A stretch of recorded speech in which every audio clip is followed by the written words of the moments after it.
സംസ്ഥാന ഹജ്ജ് കമ്മിറ്റിക്ക് കീഴിൽ കോഴിക്കോട് എംബാർക്കേഷൻ പോയിന്റിലെ ഹജ്ജ് ക്യാമ്പ് ഉദ്ഘാടനം പാണക്കാട് സയ്യിദ് സാദിഖ് അലി ശിഹാബ് തങ്ങൾ നിർവഹിച്ചു. കരിപ്പൂർ ഹജ്ജ് ഹൌസിൽ നടന്ന പരിപാടിയിൽ സംസ്ഥാന ഹജ്ജ് committee chairman doctor Hussain Sakhafi Chullikode അധ്യക്ഷത വഹിച്ചു. സംസ്ഥാന ഹജ്ജ് കമ്മിറ്റി വഴി കരിപ്പൂരിൽ നിന്ന് 969 തീർത്ഥാടകരാണ് ഇത്തവണ യാത്രയാകുന്നത്. 686 സ്ത്രീകളും 283 പുരുഷന്മാരുമാണ് പുറപ്പെടുന്നത്. കർണാടകയിൽ നിന്നുള്ള 4 തീർത്ഥാടകരും ഇതിലുൾപ്പെടുന്നു. കരിപ്പൂരിൽ നിന്ന് ആകാശ എയർലൈൻസിന്റെ 145 പേർക്ക് യാത്ര ചെയ്യാവുന്ന 7 വിമാനങ്ങളാണ് സർവീസ് നടത്തുന്നത്.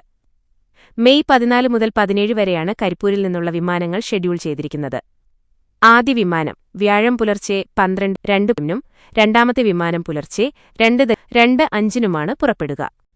ഉദ്ഘാടന ചടങ്ങിൽ എംപിമാരായ ഇ.ടി. മുഹമ്മദ് ബഷീർ, പി.വി. അബ്ദുൽ വഹാബ്, നിയുക്ത എംഎൽഎമാരായ ടി.പി. അഷ്റഫലി, ടി.വി.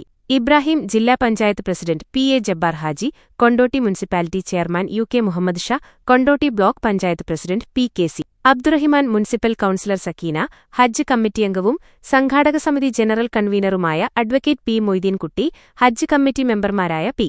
അബ്ദുറഹിമാൻ, അനസ് ഹാജി, മുഹമ്മദ് റാഫി, ഷംസുദ്ദീൻ അരിഞ്ചിറ, ആകാശ എയർ പ്രതിനിധി ഋഷികുമാർ തുടങ്ങിയവർ സംസാരിച്ചു. 21 ലക്ഷത്തോളം സന്തുഷ്ടരായ ഉപഭോക്താക്കളും 2 ലക്ഷത്തോളം തിമിര ശസ്ത്രക്രിയകളും പൂർത്തിയാക്കിയ മലബാറിലെ ഏക കണ്ണാശുപത്രി Alsalama high hospital, hospital road, Perinthalmanna. ഹാജിമാർക്കുള്ള യാത്രാരേഖകളുടെ കൈമാറ്റം നിയുക്ത എംഎൽഎ ടി.പി. അഷ്റഫ് അലി നിർവഹിച്ചു. ഹജ്ജ് കമ്മിറ്റി അംഗവും സംഘാടക സമിതി കൺവീനറുമായ അഷ്കർ കോറാഡ് സ്വാഗതവും assistant secretary Jafar K. Kakkoth നന്ദിയും പറഞ്ഞു. പ്രാർത്ഥനയ്ക്ക് തൊടിയൂർ മുഹമ്മദ് കുഞ്ഞിമൗലവി നേതൃത്വം നൽകി. തീർത്ഥാടകർക്ക് ആവശ്യമായ താമസം, ഭക്ഷണം, പ്രാഥമിക ആരോഗ്യ സൗകര്യങ്ങൾ എന്നിവ ഹജ്ജ് ഹൌസിലും എയർപോർട്ടിലും വിപുലമായി ഒരുക്കിയിട്ടുണ്ട്. ഹജ്ജ് കമ്മിറ്റി ട്രെയിനർമാരും വോളണ്ടിയർമാരും സേവനത്തിനായി സജ്ജരാണ്.